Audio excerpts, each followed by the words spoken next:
Welcome everyone. My name is Bambos Charalambos. I'm the Member of Parliament for Southgate and Wood Green, and I am the Chair of the All-Party Parliamentary Group on Cyprus. And we're very lucky to have with us today the Cyprus Foreign Minister, Mr. Constantinos Kombos, who's going to speak to us. We're also delighted to have with us Hamish Faulkner, who is the Middle East and North Africa Minister. He's also going to speak to us as well. And we have some, I think Andrew Mitchell will be coming. He's not here yet, but he will also be speaking to us. He was until today the Foreign Secretary, the Shadow Foreign Secretary, but that role has now gone to Priti Patel, who is also hoping to pop in to make an appearance today. Also delighted to have Michael Tatum, who is the British High Commissioner to Cyprus. Is due to start in a couple of weeks' time. So welcome, Michael. And we also have the Cyprus High Commissioner to the UK, Mr. Kyriakos Gouros, who is also here today as well. And also delighted to have Sir Roger Gale, who is the president, the honorary president of the APPG for Cyprus, and he'll also be making some remarks as well. But without any further ado, I'm going to introduce my very good friend, Christos Karaoulis, who is the president of the Federation of Cypriots in the UK. So we'll go straight on to that, because I know people have got time issues today. So Christos, over to you. Thank you.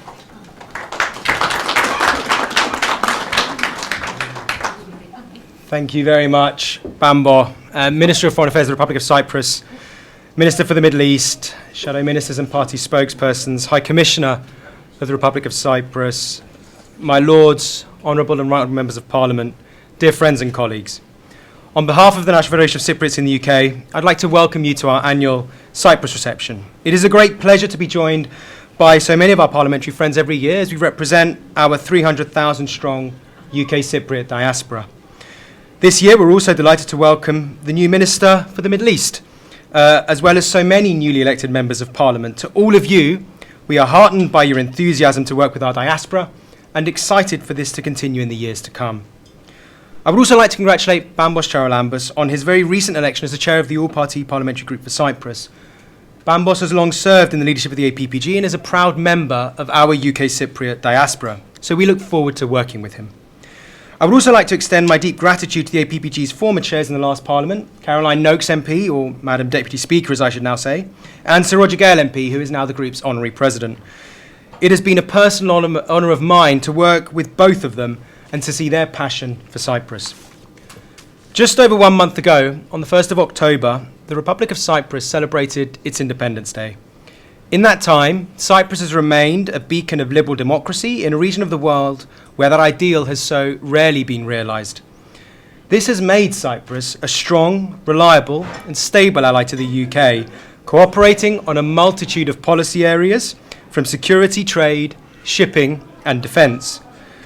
In the last year alone, the scope of this relationship has extended to the provision of humanitarian aid to Gaza via the Cyprus Maritime Corridor, as well as the evacuations of British nationals from Israel, Sudan and Lebanon. And in that context, we warmly welcome the meeting between the Prime Minister and President Christodoulidis on the 15th of October at Downing Street as a visible signal of the strengthening UK-Cyprus relations, and we look forward to this continuing to be built upon. Sadly, for the last 50 years, Cyprus has not been able to fulfil its full potential, given the ongoing Turkish occupation of 1/3 of the island. For all that Cyprus has achieved, we can only imagine what it may have accomplished had it not been illegally occupied this last half-century. At a time when the idea of territorial integrity and sovereignty are coming under threat across the globe, it is all the more important that the UK and the international community hold Turkey to account. An invasion is an invasion, whether it happened 50 years ago in Cyprus or 2 years ago in Ukraine. That is why, as UK Cypriots, we are clear that the only basis for a solution is the agreed UN framework, namely the reunification of Cyprus as a bi-zonal, bi-communal federation with political equality as outlined in UN Security Council resolutions, with a single sovereignty, single international personality and single citizenship, and fully in line with the EU acquis and international law. As you are aware, President Nikos Christodoulidis and Turkish Cypriot leader Ersin Tatar met with the UN Secretary General Antonio Guterres in New York last month. The trilateral meeting resulted in a commitment to implement further confidence-building measures, as well as to organise multi-party meetings that will pave the way for negotiations to resume. As British voters, our message to our government is clear. It is our expectation that the UK government is not only present at ministerial level in any upcoming guarantor meetings, but it must also be unequivocally clear that the only basis for a solution is the agreed UN framework. The UK has both historic and contemporary ties to Cyprus that make it uniquely positioned to take an active role in ensuring that Turkey returns to negotiations as soon as possible, constructively, honestly, and to discuss a solution that is within the agreed UN framework. The UK is a guarantor power, a P5 Security Council member, the UN Security Council penholder on Cyprus, and above all, an ally of Cyprus. In closing, I'd like to express our deep thanks to all our parliamentary supporters in both houses. Your presence here tonight and your active help gives us optimism and hope for a free, united Cyprus. Thank you very much.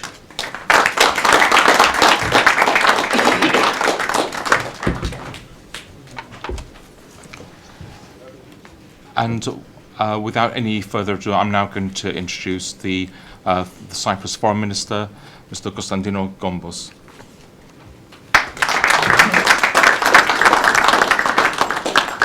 Thank you, Bambos. Thank you, Chris. I had a speech prepared, but I'm not going to use it. I'm going to try and be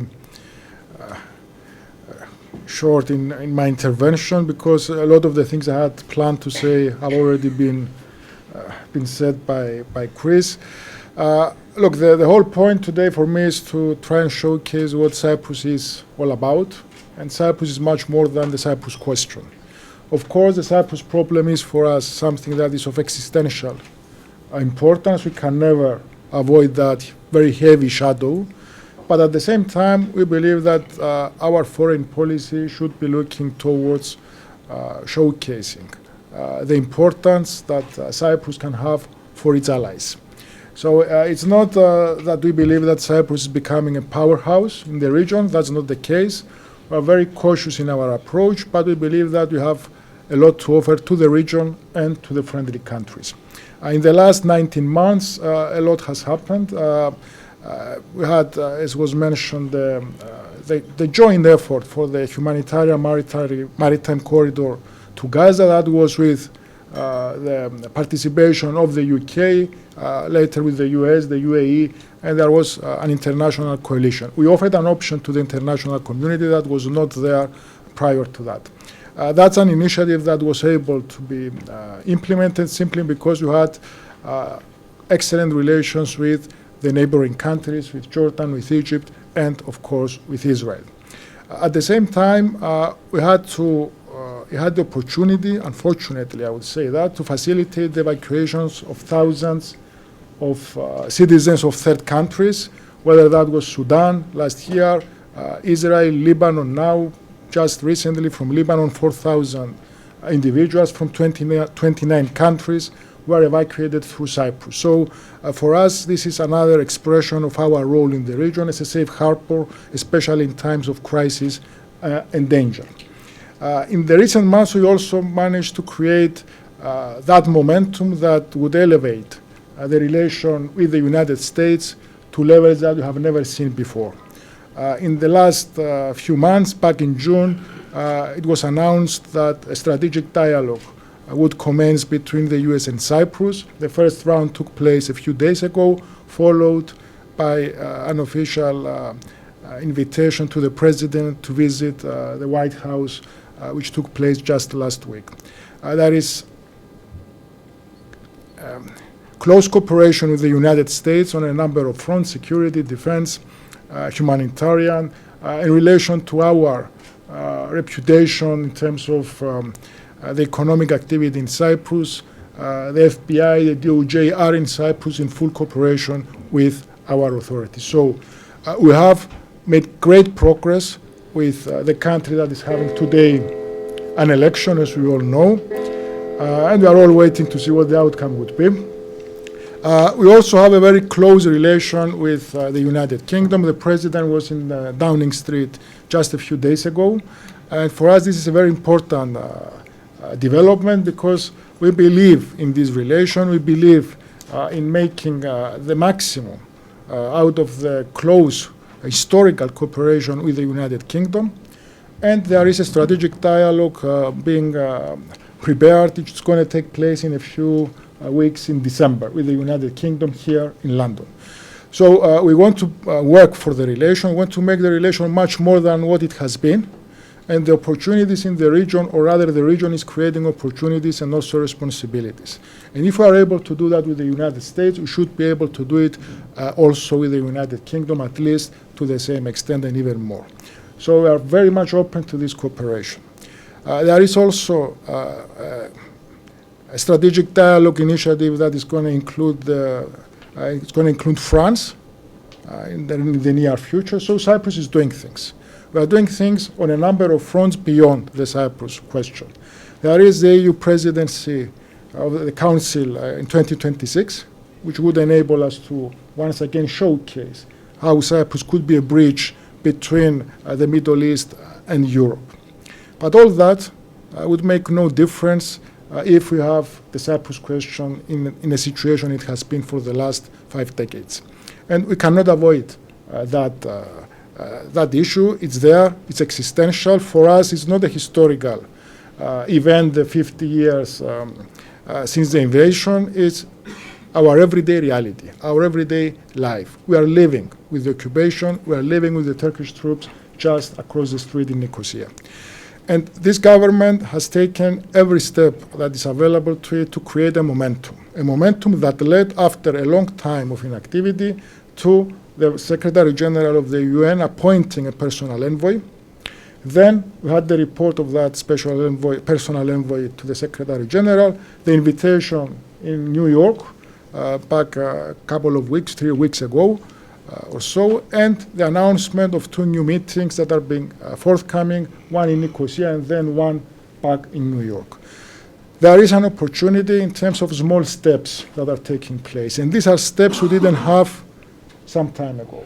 So we have an obligation to take maximum use of that opportunity, try and maximize the possibility of going back to the negotiating table. And for us, we are ready to go back to the negotiating table today, not tomorrow, today. There is only one basic parameter. We are willing to discuss in depth anything that has to do with the Cyprus question, as long as that discussion is taking place on the basis of the UN Security Council resolutions. There is nothing beyond that. There could be nothing beyond that. And this is not just for Cyprus. This is also important for the international community. Because if we start creating exceptions where the aggressor could be appeased, where the illegal products of an act of aggression become legalized, then this is a precedent for the international community, not just for Cyprus. So I'm going to close by saying that Cyprus will continue to play its role in the region in a very cautious way, in a way that is helpful to friends and allies, and we will continue to pay attention to what is for us an existential matter, the Cyprus problem. We are willing to proceed with the negotiations. The ball is in the court of Turkey. Thank you.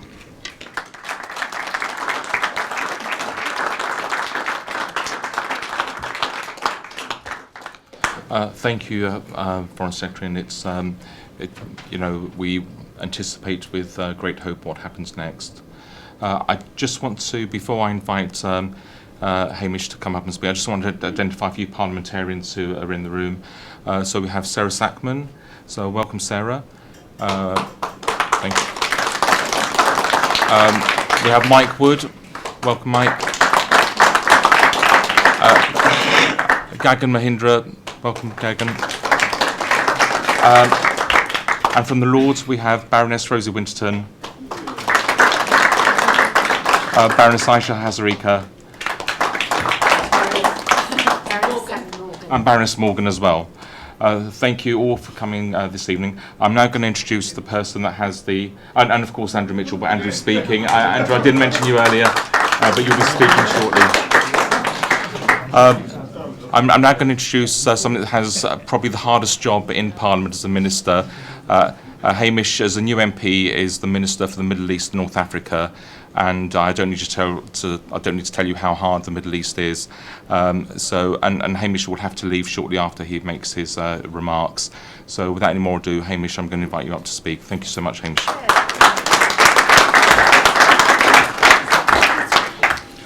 Good evening. Kalispera. It's wonderful to see so many friends of Cyprus in the room, and you can tell how deeply felt these issues are right across Parliament, because you've just had a bunch of Conservatives and Labour parliamentarians applauding each other. So there's clearly a powerful unifying feeling here. And I just want to acknowledge both my friend, the Foreign Minister of Cyprus, put my thanks to the Federation, but I also want to just say on a personal note what an excellent High Commissioner we are sending to Cyprus. Michael and I have worked together, I hope he'll forgive me saying so, when I was an official before I became a politician. He has most recently been our Deputy Ambassador in Washington, and it is a sign of how seriously we take this relationship that we're sending an official with the experience, capability and commitment that Michael has always shown through his career. So you are in good hands, and it is a testament to how important this relationship is for us that Michael has been appointed as the High Commissioner, and I'm sure he will do great things along with his Cypriot counterpart here. Our countries and people share the closest of ties, united as we are both in our values, as the Foreign Minister said, and our commitment to peace and stability in Europe and beyond. I am obviously not the Minister with responsibility for Cyprus, but Cyprus is an issue close to my heart too. I'm the Minister responsible, as Bambos said. I hope it's not the hardest job in Parliament, but it is. I naturally have a strong interest in Cyprus because of that interest in the Middle East. And I want to say, before I turn to the Middle East, because there are important issues, and let us not just talk about the Cypriot question in the way the Foreign Minister said, but I just want to say that the people of Cyprus can count on this government to champion their interests wherever in the world they live. And I recognise we've got many MPs for whom this is a strong constituency issue as well. So let me start with the Middle East and our country's shared determination to avoid further escalation and bring peace to the Middle East. Cyprus's unique position in the region means it is well placed to encourage key stakeholders to urge de-escalation and encourage dialogue. And we're very grateful for the leadership that the Foreign Minister referred to in establishing the Amalthea initiative to ship aid to Gaza via a maritime corridor. Earlier this year, the Royal Navy worked with Cyprus, the US and other partners to deliver the very first shipment. And we've continued to work in partnerships since. That has meant 15,000 tonnes of life-saving aid. I myself was in the region just 2 weeks ago and saw for myself how hard it is to get aid into Israel and Gaza, and the role that Cyprus has played has been vital. We've worked together since the beginning of this conflict, including in coordinating evacuations from the Middle East. 200 British nationals were repatriated from Israel last October, and it was only through the support of Cyprus, through Plan Etήσια, that we were able to do so. And I know our countries will continue to work together on this and other regional challenges, united in determination to promote peace, security and stability. In Ukraine, we stand firmly together against Russia's aggression, and beyond our military and humanitarian assistance, we are collaborating closely on sanctions to tackle Putin's shadow fleet. Closer to home, Britain does remain committed to supporting the UN to find a way forward for Cyprus, whose people have been forcibly divided for too long in the way that we movingly heard from the Foreign Minister. And I want to assure you that this Labour government is committed to supporting the UN to find a lasting settlement, an outcome that will safeguard the future of Cyprus and the region better than any peacekeeping operation. The existing UN framework of a bizonal, bi-communal federation with political equality remains the best available.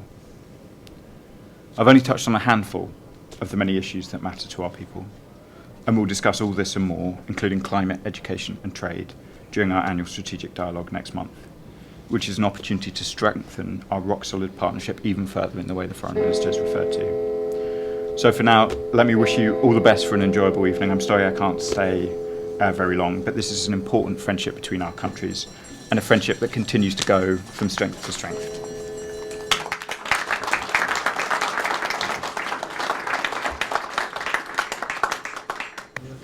Before I introduce our next speaker, I should point out that Andrew accepted this invitation prior to what happened today when he was the Shadow Foreign Secretary, and he's very kindly agreed to honour that engagement. But we're also privileged to have the the Shadow Foreign Secretary, Priti Patel. Priti, welcome. Thanks so much.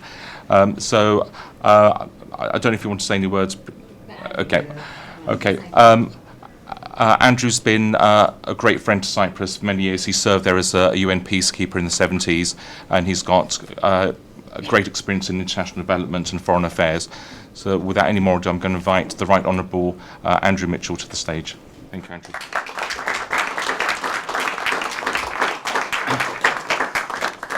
Well, thank you very much indeed, and Your Excellency, thank you for your inspiring speech, and it's very good to follow Hamish Faulkner, recently arrived, as well as announced, in the House of Commons, and who's doing such an excellent job as a Foreign Office Minister.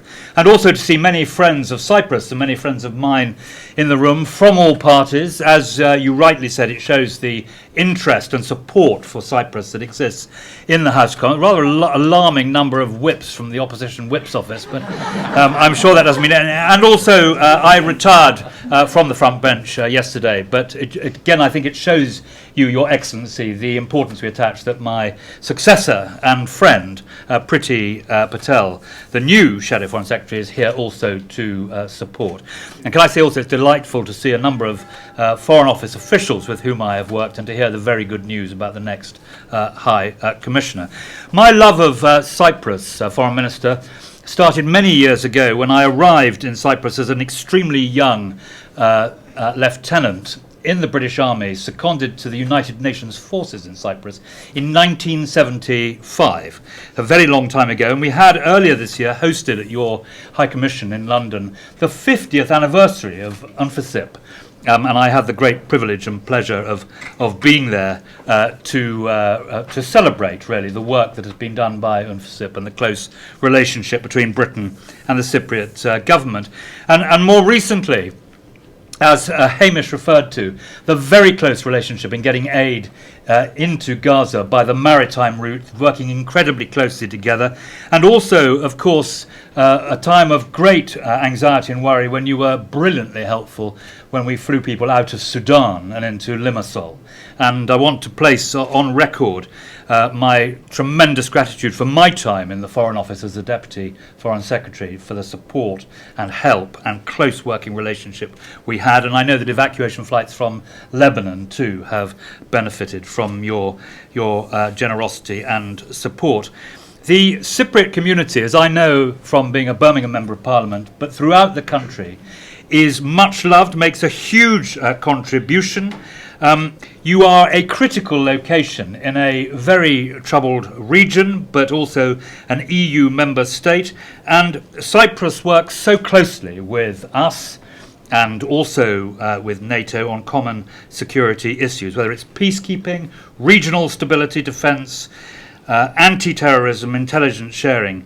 You know, these are really important issues for both of us. And we and you, the UK and Cyprus, working hand in hand, navigating the challenges, but also the opportunities, and building on this tremendous friendship between our two countries in terms of trade links and cultural links. So nothing could give me greater pleasure than coming here tonight to salute that relationship and thank you for this incredibly close cooperation, which is a matter of common consent between parliamentarians in the House of Lords and in the House of Commons, but also between the government and the opposition. Thank you very much indeed.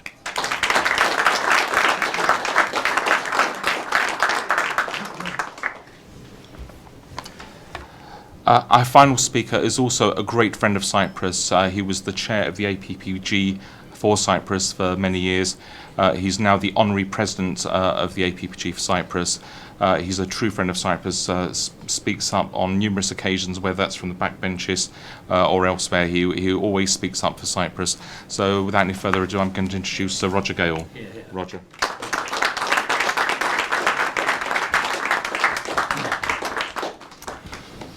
Foreign Minister, High Commissioner, friends, citizens of the United Kingdom and of Cyprus, and I am proud to be both. It has never ceased to amaze me that for 50 years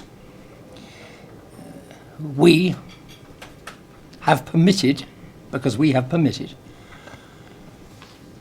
a member state of the Council of Europe, Turkey, to maintain an army of occupation in another member state of the Council of Europe. It is as wrong as was the Russian invasion of Ukraine 2 years ago, about which I also feel very, very strongly. I just hope that their problems don't last for the same 50 years that ours have. The Foreign Minister has said absolutely rightly, and in fact my dear and late friend Robin Corbyn always used to say, wouldn't it be wonderful if there was a day when we could talk about Cyprus without having to add the word problem afterwards? Because Cyprus does have so much more to offer, as we're seeing now. Point has been made. The President of the Republic initiated the aid program that went out of Larnaca into Gaza. And there is so much more that can be done. And geopolitically, the location of Cyprus is vital to the security of the whole of the Middle East. We have to capitalize on that, and we have to get talks started again. It's a good sign that the General Secretary of the United Nations is talking now with the President of the Republic and with Mr. Talat, although how much sway Mr. Talat himself actually has is a moot point. But we have to start somewhere, and we have to start to open doors. The only thing I would say, in the context of more talks, is if we're going to go back to Crans-Montana, we can't go back to the beginning. 98% of the work has already been done. And the only thing that prevented it being 100% was a man called Örjan. So we can't go back to the beginning, and we have to understand that yes, these talks must start again, but they must start where we left off and lead to the conclusion that we all want to see, which is the reunification of the island of Cyprus as one republic with complete freedom of movement, of employment, of domicile. Those are the only terms upon which a settlement will be reached. But as we in the all-party group have said for very many, far too many years now, and I have to repeat again tonight, those of us in our parliament, on both sides of the House, we do not regard this as a partisan issue. We'll be with you, we'll stay with you, we'll work with you for as long as it takes. Thank you.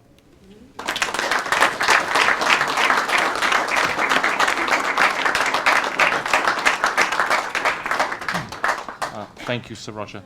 I'm just going to acknowledge Dan Tomlinson as well. Welcome, Dan. Dan's the MP for Chipping Barnet. So we've come to the end of our speeches. So the problem being the last speaker is that everything you want to say has been said. The only thing I will say is that with the APPG for Cyprus, it is truly cross-party. We do work together. We have the interests of Cyprus at heart. As you've heard from the speeches tonight, there is true cross-party support for trying to find a solution for Cyprus. It has been way too long. We've come very close, and we just need to do what we can to help those who are trying to find a solution.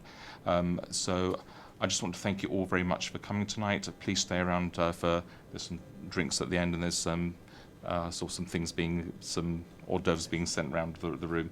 And please speak to people and find out what their interest is in Cyprus tonight. But thank you all very much for coming. Thank you, Foreign Minister. Hamish has gone. Thank you, Sir Roger. Thank you, Andrew. And thank you all very much for coming. Thank you. Bye-bye.